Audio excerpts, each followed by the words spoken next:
Well, there's not much here, but probably should cover it.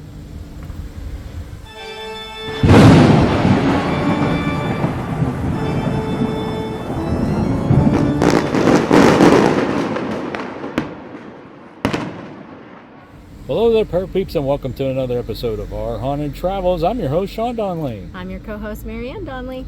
We are here at the Elmira Prison Camp. Correct. Right? From Used the to be a Civil fort War. from the Civil War. There's really not much here. There's those two buildings, that building and that building. But it looks like they're building another building back here. It's going to be a visitor center open July 26th, but we won't be here then. We'll have to come back. Really? That's the day that it opens? That's what the free event is. Really? They're having a Civil War event, but you didn't tell me that's when they're opening the museum. Okay. But we're going to tell you the history of this place and the paranormal. But before we get into that, if you're into the paranormal, history, forensic, and travel type videos, don't forget to hit the subscribe button and that little bell. You should ding it so that you can hear from us next time we post a new video. Oh, she screwed that up. It's okay. All right. They get it. They understand. Why don't you just redeem yourself and tell them about the history of this place? Okay. All right. The Elmira Civil War Prison Camp, officially known as Camp Rathbun. It was established in the summer of 1864 in Elmira, New York, originally intended as a training camp for Union soldiers. It was quickly converted to a prisoner of war camp as the numbers of captured Confederate soldiers increased during the final year of the American Civil War. Its location along major railroad lines made it an ideal place to transport and confine prisoners from battlefields across the eastern United States. Designed to hold several thousand prisoners, the camp soon became dangerously overcrowded. Poor planning, limited shelter, inadequate sanitation, and shortages of supplies created harsh living conditions. Prisoners were housed in simple wooden barracks, surrounded by high fences and guarded by Union soldiers. The Chemung River bordered on one side of the camp, adding a natural barrier to prevent escapees, while also contributing to damp and unhealthy conditions. Disease spread rapidly throughout the prison. Smallpox, pneumonia, dysentery, and scurvy claimed the lives of thousands of Confederate prisoners. Several winters, insufficient clothing, poor nutrition, contaminated water. This only worsened the suffering. By the time the camp closed in 1865, nearly 3,000 prisoners had died, earning Elmira Prison the grim nickname Hellmira, according to many of the Confederate survivors. Following the end of the Civil War, the prison camp was dismantled and much of the land was returned to civilian use. The barracks disappeared, and new neighborhoods and businesses eventually occupied portions of the former prison grounds. Although little of the original camp remains today, archaeological discoveries and historical markers continue to preserve the memory of those who were imprisoned and died here. Today, the history of the Elmira Civil War Prison Camp remains an important part of Elmira's heritage. Nearby Woodlawn Cemetery serves as the final resting place for many of the Confederate soldiers who died while imprisoned here. Historians, descendants, Civil War enthusiasts, and visitors continue to study the site, remembering both the tragedy of the prison camp and the human cost of one of the nation's darkest conflicts.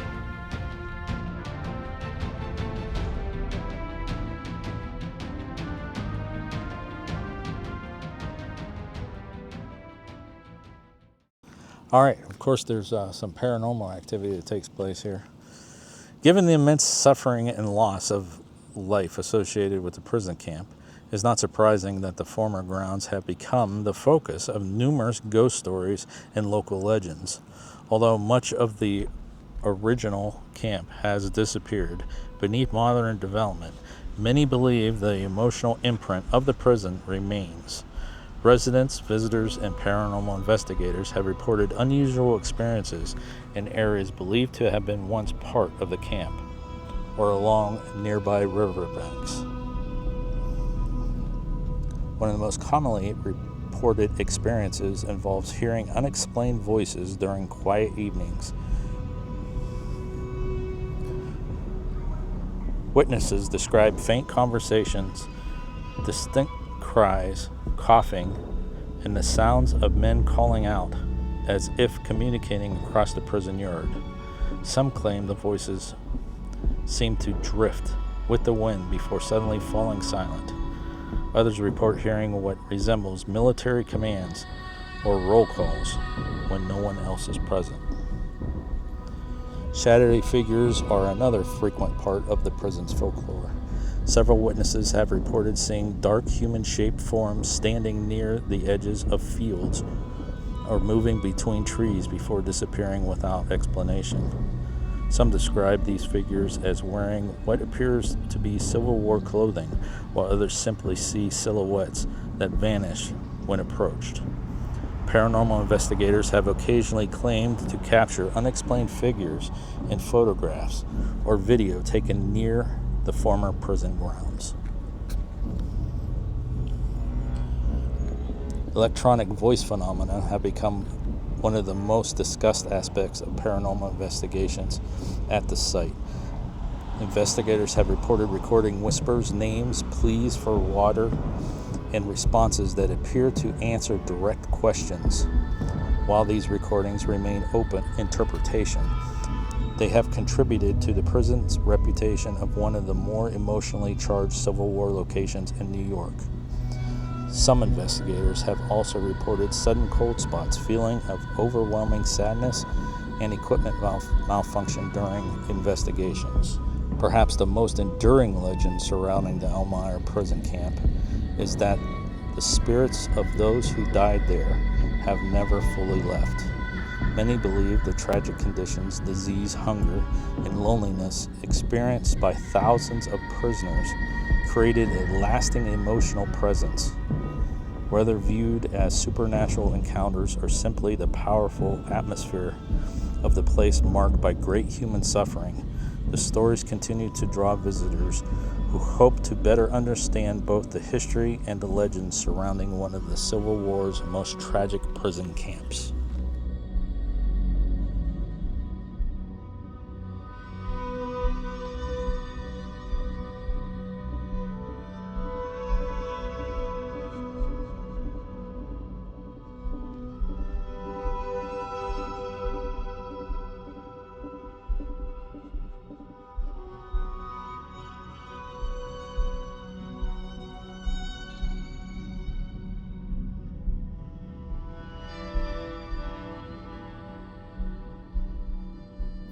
Okay, Elmira Prison Camp. Yeah, you still with us, Bill? There's not much left of it, but in some of our shots, they're building a building here, which should be interesting. I mean, it's a pretty big building. Looks like they're going to have some stuff in there. Yes. You know, that'd be cool to come back to it. So in the history, we talked about the prison camp was in 1864. Before that, it was actually called Camp Ratbutton. In 1861, it was established when Abraham Lincoln put out the call for 75,000 people to join the Union Army. This was a training camp first before it became a prison camp, which is kind of interesting. And there actually is a guy here doing a tour for some motorcyclists here. And I was kind of overhearing him as I walked by. You were eavesdropping. There's a monument. Tour. There's a monument, and he was saying that whatever's written on the monument, which I took a picture of, and I'll put it here, has wrong information on it. Okay. So he said, I think it was the name of the fort, I think he said was wrong on here. So yeah, I heard him say that. What's that name of the river? Chemung. Yeah, he said it says on it, I think it was Fort Chemung, but it was Fort whatever. Okay. Anything else you want to add? Nope. I'm hungry. You're hungry? All right. Okay, folks, till next time. Thanks for watching. And happy hunting. Let us know if you like this video by hitting that thumbs up. Also, if you'd like to see more videos from us in the future, support our channel by hitting that subscribe button and dinging that bell so you get notified the next time there's a video from Panic D Videos. Thanks for watching. Happy hunting.